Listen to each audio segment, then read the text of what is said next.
आळंदी परिसरातील Fortune hilltop आणि Fortune Vedas या दोन गृहप्रकल्पात फ्लॅट घेतलेल्या नागरिकांनी मकरंद सुधीर पांडे यांच्या विरोधात पोलीस आयुक्तांकडे तक्रार दाखल केली असून त्यांच्या विरोधात त्वरित गुन्हा दाखल करण्यात यावा अशी जोरदार मागणी केली आहे। या प्रकरणी तक्रारदार नितीन शंकर धिमधिमे सह अनेक नागरिकांनी पोलीस आयुक्तालयात अर्ज सादर केला असून मकरंद पांडे व नितीन धिमधिमे हे दोघे भागीदार असून त्यांनी एकत्रितपणे संबंधित गृहप्रकल्पाचे बांधकाम सुरू केले होते। मात्र पांडे यांनी बांधकाम अपूर्ण ठेवून जबाबदारी झटकत गेल्या 2 वर्षांपासून प्रकल्पातून पळून गेला असून त्यांचे वर्तन संशयास्पद असल्याची माहिती बिल्डर नितीन धिमधिमे यांनी आज पिंपरी येथे पत्रकार परिषदेत दिली। नमस्कार, माझं नाव नमिषा धिमधिमे, वडिलांचं नाव नितीन धिमधिमे। मी लहान मुलगी आहे।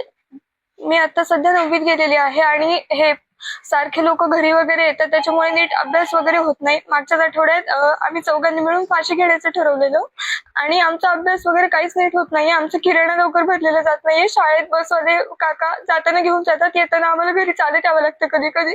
तर आम्हाला सारखं हे खूप 2 वर्ष झालं आम्हाला असंच चालू आहे। सारखं हे आम्हाला नाही हे होते आता आणि त्याच्यामुळे आमच्या अभ्यासावर हे होतोय, परिणाम होतोय। पप्पांना मानसिक त्रास होतोय। पप्पांना आम्हाला कोणाला रात्री अशी नीट झोप पण लागत नाही।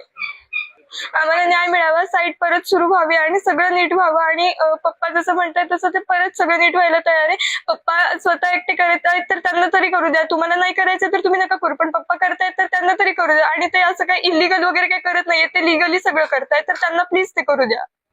मकरंद पांडे हे वडिलांची खूप वर्ष झाली मैत्री होती, त्यांनी धोका दिला, याबद्दल काय सांगता? त्याबद्दल मी लहान असताना सारखे म्हणजे असं बोलायला नाही पाहिजे, पण ते मकरंद पांडे हे काका घरी येऊन जेवण वगैरे जायचे, पण असं वाटलं नव्हतं की ते असे वागतील, कारण की ते लहानपणा म्हणजे मी लहान असल्यापासून पप्पांचे ते मित्र आहेत आणि ते खूप चांगले मित्र होते। आम्हाला आधी वाटलं पण नव्हतं ते असे वागतील, पण त्यांच्यामुळे आता खूप वाईट दिवस आलेत आमच्यावर। एकंदरीत पांडे या व्यक्तीने केल्याचे आपण मागणी करतात, काय नेमकी तुमची मागणी काय असणार आहे या संदर्भात? सर, माझी मागणी हीच आहे। आमच्या प्रोजेक्टमध्ये सर्वसामान्य लोकांनी फ्लॅट घेतलेले आहेत, गोरगरीब लोकांनी फ्लॅट घेतलेले आहेत, मटेरियल टाकलेले आहे, आमच्यासाठी काम केलेले आहेत, काही लोकांनी इन्व्हेस्टमेंट पण केलेली आहे आमच्याकडे। तर हे सर्व लोक काम बंद असल्यामुळे सर्वजण अडकलेली आहेत। तर याच्यामध्ये काम बंद असण्याचं कारण एकच आहे की हे मकरंद सुधीर पांडे जे आहेत ते माझे 25 वर्षापासूनचे भागीदार पार्टनर आहेत, पण गेल्या 2 वर्षापासून ते लिटरली कोणत्याही कागदपत्रावर सही करत नाहीत किंवा मला कोणत्याही प्रकारचं आहे ना सहकार्य करत नाहीयेत। तर याच्यावर मार्ग म्हणून बऱ्याच वेळा त्यांच्याबरोबर बैठकी झाल्या, बरेच जण जवळजवळ 12 ते 13 लोक मध्यस्थी घातले।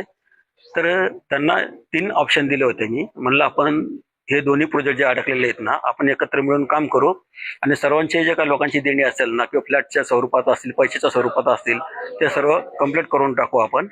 तर त्याला ते म्हणले की मला तुझ्याबरोबर काम नाही करायचं। बरं ठीक आहे म्हणलं। त्यानंतर मी त्यांना हा दुसरा ऑप्शन दिला, जर तुम्हाला तसं वाटत असेल की बाबा माझ्याबरोबर काम नाही करायचं, मग तुम्ही लीड घ्या, तुम्ही या पुढे आणि तुम्ही पूर्ण काम करा। तर ते म्हणले की माझा पायाचा लिगामेंटचा प्रॉब्लेम आहे, तर 2 वर्षापासून लोकांना चुकीच्या पद्धतीनं सांगताय, तसं काय वस्तुस्थितीमध्ये नाही ते।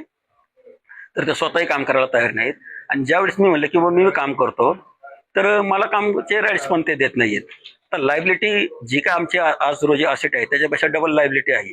तर लायबिलिटीचा एक आमचा त्यांचा जो इश्यू होता, तर तो पण मी शॉर्ट आउट केला की बाबा चल मकरंद, आपण मित्रांना म्हणलं तुझी लायबिलिटी मी घेतो, मी पूर्ण प्रोजेक्ट कम्प्लीट करून देतो म्हणलं, तुम्हाला सहकार्य कर।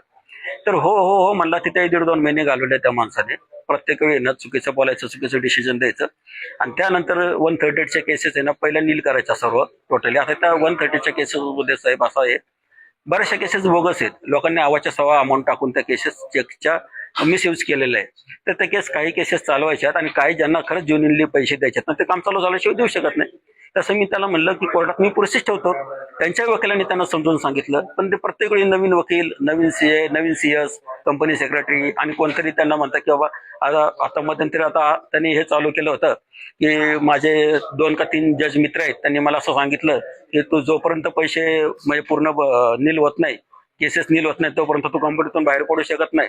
अरे मग त्याला म्हणलं तू असं खोटं चुकीच्या पद्धतीने जे बोलताय ना किंवा तू कंपनीतून बाहेर पडू शकत नाही केसेस नील झाल्याशिवाय, मग केसेस नील करण्यासाठी पैसे आणायचे कुठून म्हणलं?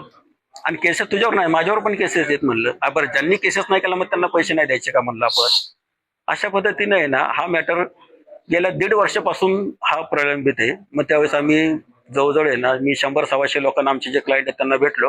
ते म्हणले नितीन तू जर करत असाल आम्ही तुझ्या बरोबर आहे, तू सगळी वस्तुस्थिती मांडलेली आहे ना, पण तू पोलीस कमिशनर साहेबांना अर्ज ते पोलीस कमिशनर साहेबांना कंप्लीट केल्यानंतर आहे ना आम्ही पण तुला सही देतो आणि त्यांच्याकडे दाद मागू.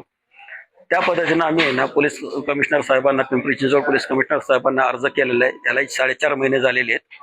तर त्यांच्याकडे आम्हाला न्यायाची अपेक्षा आहेत. यापूर्वी पोलीस प्रशासनाने ना चांगले सहकार्य केलेले आहे. प्रोजेक्टबद्दल जे इथं माझं अपहरण झालं होतं किंवा काही लोकांनी खंडणीसाठी प्रोजेक्टचे ताबा घेतले होते, अवैधरित्या ताबा घेतले होते किंवा काय, त्या लोकांवर त्यांनी शासन केलेले, त्यांच्यावर FIR दाखल केली, त्यांना तुरुंगात टाकलं. पण ह्या बाबतीत मला जो न्याय मिळायला पाहिजे तर हस्तगत नाही भेटलेला. पण मी पोलीस प्रशासनाला माझे हात जोडून विनंती आहे, साहेब तुम्ही याच्यात दखल घेतली, सखोल चौकशी करा पूर्ण प्रकरणाची आणि योग्य तो न्याय द्या. खरंच याच्यातून 250-300 कुटुंब म्हणजे जवळजवळ 1000 लोक याच्यातून मोकळे होतील आणि सर्वांचा तुम्हाला आशीर्वाद लागेल.